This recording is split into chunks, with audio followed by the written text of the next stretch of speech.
Hey there, John Morris here, johnmorrisonline.com. Welcome back to another episode of The John Morris Show. So this is part 2 in my 4-part series. We're going to be walking you through the exact process I used to get my first freelance clients. This one, we're going to be showing you how to build your services sales page. And as I'll harp on throughout this tutorial, the name of the game here is simplicity. Not getting hung up on this. It doesn't have to be super fancy, and I'll talk a lot about why once we get into the tutorial. But before we do that, just a little encouragement for you. Right before I jumped on to record this, I got a comment on the part 1 on YouTube from someone that said they got their first job on Upwork, and the person paid them $20 to upload some photos to their online store. So again, it's just seeing people actually getting results. That's cool. That's, again, $20, something very quick and so forth, but that gets your feet wet, that gets you going, that gets you moving. That's a job in your work history over on Upwork and so forth. And so again, this is a Gary Vee line, but don't be so romantic about how you make your money, especially when you're first starting out. Just get going and get moving and get rolling, and it'll start to stack up. And of course, everything I'm going to show you in this series is going to help you to sort of take that up a notch and make it happen even faster. But I thought that was pretty cool. Someone already has started implementing and got some results from this. So I wanted to share that with you. All right, let's jump into the tutorial. All right, so let's dive into creating this freelance services sales page. So, and the name of the game here, if you just take a step back and look at this whole thing, you'll see the name of the game here is simplicity. You don't need a long scrolling sales page or to do a bunch of selling and convincing. There's just a couple specific things you want to put in here that we'll go over, but you just want to really keep it simple because all of the selling is going to happen before a potential client ever gets to this page. And we'll talk about exactly how we're going to do that in the next installment, which will be part 3 of this series. But for now, all we want from this page is to get the quote request or to get the form submission. And so we just don't want to overcomplicate it. So the first thing you'll see here is, of course, the title. And this may look a little different than a lot of titles you see out there, but you just want a very simple and direct title. And so this one says, hire me to fix your WordPress database errors for $200. Complete the form below to get started. And it includes the 3 things that the title should include that are the biggest questions a client is going to have, which is what the service is. And that really just lets them know that they're on the right page. So hire me to fix your WordPress database errors. That lets them know they're in the right spot. How much does it cost? For $200 or whatever your price is. How do I get started? Complete the form below to get started. So it answers those 3 key questions right in the headline so they can't miss it. They know they're in the right spot. They know what it costs. They know what they have to do in order to go forward. Most of the people, in my experience with this, most of the people who are going to visit this page will just read the headline and fill out the form. That they don't even read this part down here. I'll tell you how I know that here in just a second. So again, keep the title very simple, very direct. Tell them exactly what the offer is and what they need to do in order to get started. The second thing then is, of course, this description area and the offer part of it. And the big thing here, again, I'm going to sort of harp on this throughout this whole thing. Do not overcomplicate the offer. So it is, I'm going to fix XYZ problem for X amount of dollars. That's the basic offer here. And as I said, the client will already be 99% sold on hiring you by the time they get here. So you really just don't want to get in the way of that. Simple, direct language is best.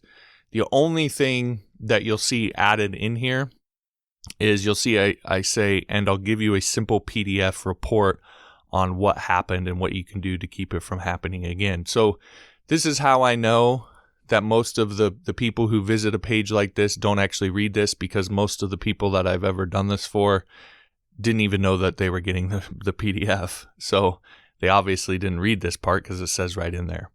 But what you might be wondering, okay, what is this PDF thing? Why are we doing this? So think of this as kind of like a bonus. If you've ever bought anything online, especially in sort of the internet marketing, direct marketing space, you'll notice that you have sort of the core offer, which for us is the thing we're going to fix and how much it's for. But then they'll add in a bunch of bonuses to sort of sweeten the deal. That's sort of what this PDF report is. And the idea here is to just help the client feel good about hiring you. And the one thing you have to keep in mind when you take a problem-focused approach to freelancing, right? We're not building new stuff. So new is a sort of a different thing. Here we are fixing something that's broke. And the thing you have to keep in mind when you are fixing things that are broke is most people don't think that they should be broke in the first place. So having to pay to fix it is kind of annoying. And the example I would use is, if you have a car, it's a lot like that. Nobody ever thinks that their car should break down. So when you have to go to the mechanic and have the mechanic fix it, you feel like it's a bit of a waste, like you lost something because you just don't feel like that should have happened even in the first place. So that's sort of the natural context that people, or natural state of mind that people are going to be in. Now, imagine if you went to your car dealership and you had something that needed fixed and they fixed it. And then when they got all done and you paid your money, they handed you a little document and a nice little binder or something. And in that document, it was explained to you in very simple, easy to understand language what happened and things that you can do in the future to prevent that from happening again. Now, no, that wouldn't totally alleviate the loss that you felt from having to have the thing fixed, but it would help sort of to lessen the blow a little bit, because you would feel like you got something out of it. You got actually something physical. And so it would help you to feel less annoyed. And, because a lot of other mechanics probably aren't doing this, then you would feel like, wow, that was nice. I'm going to go back to these people from now on because I'm getting something. It's sort of the same deal here, right? You want to make sure that they walk away with something and don't just feel like they just wasted their money. So that's what this PDF report is. And it's very simple. You just write out what happened, like, as you went through and fixed their problem. Again, remember we talked in the last installment about you're going to have a checklist of things to go through and problems to solve for people or a way to specifically do that. You're going to figure out which one it is, so you can just pull that out and say, this is what happened, and here's some things that you can maybe do in the future to keep it from that. It doesn't have to be anything fancy. You don't even have to put any images on it, just a simple document that explains it to them. All right, so as for the rest of the description, then there's just a few key components that we want to have in here. So first we have the introduction. In the example that I have here, it says, hey, John here. Really pretty simple, but you want to just, hey, this is the person that you just were exposed to, and we'll get to what that is in step 3. It's me, hi, etc. You want to mention the video that sent them here, and we'll get to the video part of this in a second. But you see, or what I've put in the example here is, if you're seeing this page, it's probably because you watched my video, how to fix your WordPress database errors. If not, I recommend watching it first. That's essentially, and I would link to that here as well. I don't actually have that video, so I can't link to it, but link this up so that, link the title of the video up so that people can click through and watch that video if they come to this page first. Okay, because 99% of the selling is going to be done in that video. And again, just don't freak out about the video. I know a lot of people hear that and they're like, oh no. We're going to go through it. I'm going to show you exactly what to do. It's a lot simpler than what you think. You're not going to be doing a ton of selling. But again, you want to link to that, so if someone comes to this page first, then they can go to the video, get sold, and come back. That's the whole idea. But you want to mention it here. So again, you're creating some congruency between the video they just watched and now they're landing on this page. It helps tie those things together. The next thing is, you just want to tell them that they're in the right spot, right? There's a lot of people, especially depending on who you're working with, that they just want to know they're in the right space. So if you're, the next line I have in my example is, if you're looking to hire me to just fix the errors for you instead of them having to do it themselves, you're in the right spot. So you just straight out tell them you're in the right place. And then you outline the offer. So in my example, I go, the offer is simple. I'll fix whatever database errors there are for $200. That's it. That's the offer. I fixed the errors. Here's what it's going to cost. Keep it very, very simple. And then you go into the PDF report, and I'll give you a simple PDF report on what happened and what you can do to keep it from happening again. Pretty much nobody else out there that is solving errors like this is going to do that. That puts you sort of apart from everybody else. And it doesn't have to be anything big. If someone's going to spend $200 to have their database errors fixed, and they have two people in front of them, the one that's giving them some one little thing extra is probably the one that's going to get hired. So that one simple thing can sort of put you ahead, put you over the top, and make them feel good about hiring you. So we tell them that, and then the last thing that we do, or the second to last thing we do is we talk about our guarantee. So in my example, I say, and of course, if I can't fix the errors for you, you won't be charged a penny. That's a pretty standard guarantee you should have on basically everything that you do. If you can't complete it, they don't pay, because they pay for the result, not half the result, not 3/4 of the result, right? They pay for the whole result. There's some wiggle room there when you get into the new side of building stuff, but for fixing errors, if you can't fix the error, then you really can't charge them. So that's your guarantee, and then you tell them how to get started. So in my example, I say, sound good. To get started, enter your information below. Okay, so introduction, mention the video, tell them they're in the right space, outline the offer, guarantee, how to get started. And again, my example is four lines. I don't know how many sentences that is, but 4 to 5 sentences. It's not long.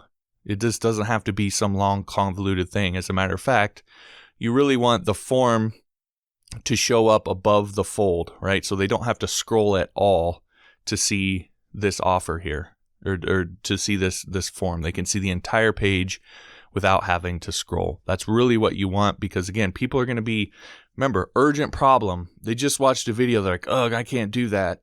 Now they're going to click through or they're going to type in the URL to hire you, whatever, and they're going to land on the page, and they're sort of in a hurry. Their site is down. Something's going wrong. A web page is broke. Their CSS is all messed up. How do I get in contact with somebody? Clear, direct, simple is what's going to speak to those people. So keep this that way. And then, of course, your form here is the final part, I would say, mandatory part. And again, the big thing here, keep it brief. You don't want 100 form fields they got to fill out. All we're really after from this page is their contact info. We're not trying to sell them on hiring us here. All we're trying to do is sell them on contacting us. And then in the back and forth via email, any selling we need to do to push them over the edge, we'll do. And it's a hell of a lot easier to do it that way, because you're getting feedback. You're getting the objections live, and you can answer those objections and move them along and so forth. So I keep it to name, email, and just a description of their problem. And even if they don't describe their problem, I don't worry about it. If they don't put in their name, I don't even really care. I just want their email address so that I can contact them. So keep this very, very, very simple. And of course, this form, when submitted, will send an email to you, or if you have some fancy support system you can hook it into, or whatever you want to do, but you need to see the email, obviously, so that you can then go back and forth. And then at that point, that's what you do. You just go back and forth. Now, quick side note for patrons of mine, I uploaded an HTML template with this page already built for you over on Patreon. So it's a HTML template built on Bootstrap. So this is actually already built for you. It's got placeholders in it. So all you have to do is essentially just put in your data, your name, the error that you're sort of working with, or the problem you're solving, what you want to charge. You just got to sort of swap that stuff out, and the rest of the language is there for you. So if you want that HTML template, then you can head on over to Patreon and download that. Of course, if you're not a patron, you can learn more about becoming one, get access to this template, plus all my past and future courses that I upload over on Patreon for patrons. You can learn more about that at johnmorrisonline.com/Patreon. All right, the last thing then here is I call this optional, although it's optional in the sense that you don't need it at first, but as soon as you get some of these, it's really a good idea to put them on here, and that's this testimonial. So once you've got hired to do this a couple times for people, then ask one of them if they'll leave you a testimonial, or or leave you a review or however you phrase it, and then just take what they say if it's good, right? If it's a good testimonial, and put it up on the site here right below the form. You don't need to have like 10 of these. Just having one just gives that little bit extra reassurance to somebody that people have hired you and it worked out good. I always like to make sure and have the picture. Obviously, this is just a picture in the example that I grabbed, but I like to have the picture and the website. And the reason I like to have the website is because people can visit that website and see, oh, it's a real there's Bob. Okay, Bob's a real person. Bob has a website. Like, it helps make it real. Okay, so anything you can do to make your testimonials more real, then that's the better. So, but don't worry about that at first. Once you get a few people that do this, then throw that on there, and you'll be good to go from there. So that's your services sales page. Again, if we sort of step back from all of this, the big thing, keep it simple. Do not get hung up on this, that this has to be perfect. Ultimately, all this really has to do is tell them the price and the form work, to be honest. I mean, there's a little bit more to it, but most of the people are going to be like ready and primed to hire you before they get here. So if you tell them the price and the form, matter of fact, when I first started doing this, I didn't even tell people the price. I just had a form. And people would contact me, and then I'd tell them the price. So even that's sort of optional. Just make sure the form works so people can get in contact you. But do not get hung up on this. As I've said multiple times, people will be sold before they ever get here. So just provide a way for them to contact you and get out of the way. All right. Now, in the next installment of this series, what I'm going to do is I'm going to show you how to create the video that sells your services, which is probably going to be the scariest part for a lot of you, the part that it's like, but please check that out, because I'm going to show you like a very, very simple way that you can do this. It doesn't have to be scary, and it's probably not what you think. And so it's a lot simpler and a lot less scary than you might be thinking. And you absolutely can do this no matter what situation you're in, where you happen to be from, what language you speak, all that sort of stuff. You can still do this. So be sure to check back for tomorrow's installment. All right, that'll do it for this episode. Again, thanks for watching. If you liked the episode, be sure to hit the like button. Subscribe if you haven't. If you're on YouTube, make sure and ring the bell. If you want links to all the past episodes or the links to subscribe on the audio version of the podcast, iTunes, TuneIn, Android, all that, you can find that at johnmorrisshow.com. And finally, if you'll rate and review the podcast over on iTunes, I'll give you Module 1 of my PHP 101 course for free. All the details on that you can find at johnmorrisshow.com. Just click on the Start Here link at the top. All right, thanks for listening. We'll talk to you next time.